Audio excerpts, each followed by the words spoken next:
Hepinize merhabalar arkadaşlar. Bugün uzun bir aradan sonra squishy'lerimi tanıtacağım arkadaşlar. Şöyle sepetin içindeler. Şöyle şurada da squishy yazıyor. Tabii ki de squishy'lerim arttıkça arkadaşlar büyük bir kaba koyacağım. Şu anlık benim elimde 2, 3, 4, 4, 5, 6, 7, 8, 9 tane squishy var arkadaşlar. Sadece 1, 2, 3, 4, 5'i gerçek.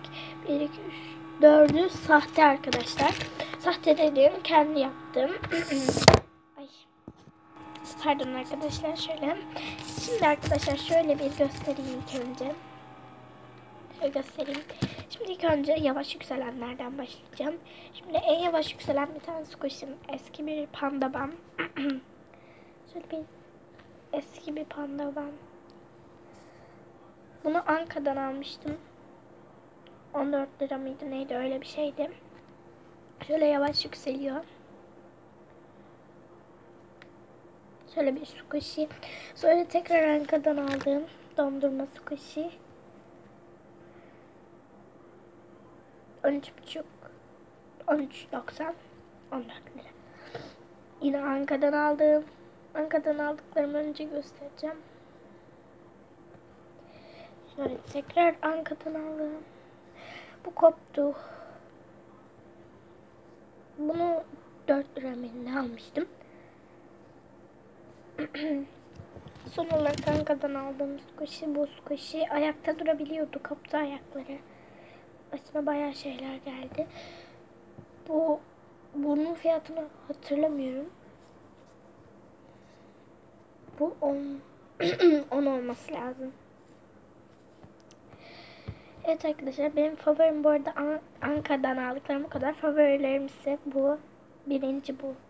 Bunu daha bugün aldım. Bunun ikisini bugün aldım. Sonra bir de bu da var ama bu eski biraz kirlendiği için bu daha güzel geliyor bana. Şöyle. Sonra bunu Toy Shop'tan almıştım. Zaten bu sonuncu. Bunu Toy Shop'tan arkadaşlar 43 liraya aldım. 42,90. 43 lira. Çok yavaş yükselmiyor. Şöyle şurada bir müzik işareti var. Müzik işareti değil de çalgı gibi bir şey. Müzik aleti. Bunun hangi My Little Pony olduğunu bilmiyorum. Bu bir My Little Pony midir nedir öyle şey. Bilmiyorum tam adını. My Little Pony olması lazım. Çok hızlı yükseliyor. Ama ben seviyorum görünüş olarak. Çok güzel geliyor. Çok yavaş yükselmese bile. Sonra gelelim tamirlik squishy'lere. Yani kendi yaptım. Şöyle bu acayip yavaş yükseliyordu. Şöyle stretch filmle, sünger stretch filmle sardım. Bayağı yavaş yükseliyordu ama yırtıkları oluştuğu için yavaş yükselmemeye başladı. Bakın şuralarda yırtıklar var hep. Bu tamir edilecek bir squishy. O yüzden bunu başka videoda göstereceğim. Tamir ettiğim squishy'ler videosunda. Sonra böyle bir squishy var. Yırtılmış içinde. Çok yavaş yükselmiyor. Ve yavaş yükseliyor da idare edilebilir bir şekilde. Bu direkt kağıt şöyle. Bir kağıt. İçinde sünger olan bir kağıt. Hiçbir işe yaramıyor. Sadece böyle kalıyor. Yamuk bir şekilde. Sonra tipini göstermek istemediğim squishy var. Merak edenler şöyle videoyu durdurup bakabilir. Bu da squishy sayılmaz. Ve son olarak uzaylı. Şöyle üçgen kafası var. Kafesi diyordum. Üçgen yapmaya çalıştım ama boya elimden fırladığı için yamuk oldu. Şöyle bir kolu var ve böyle bir vücudu var.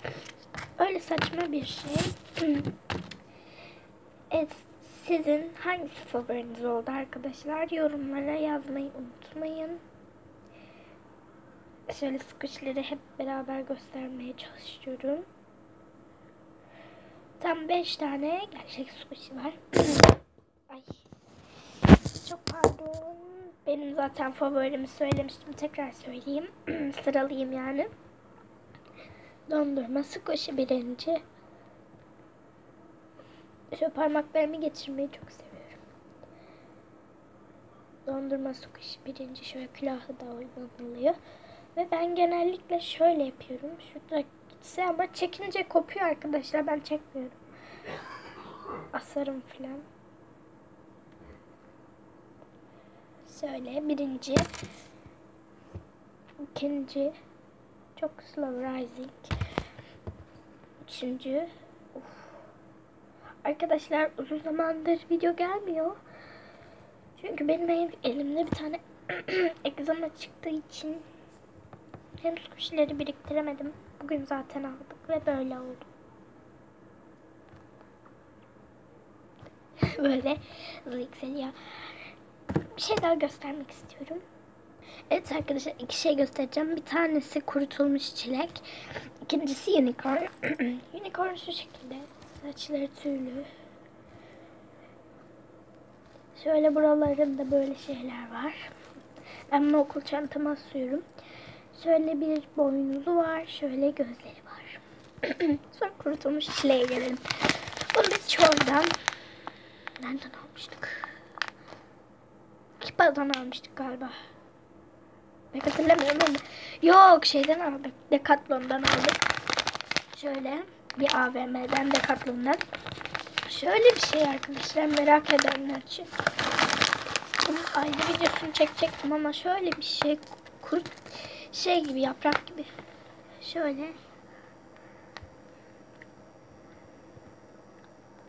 Çok değişik tadı var.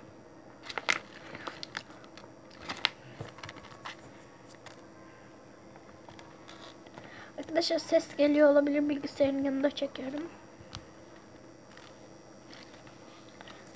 Böyle arkadaşlar.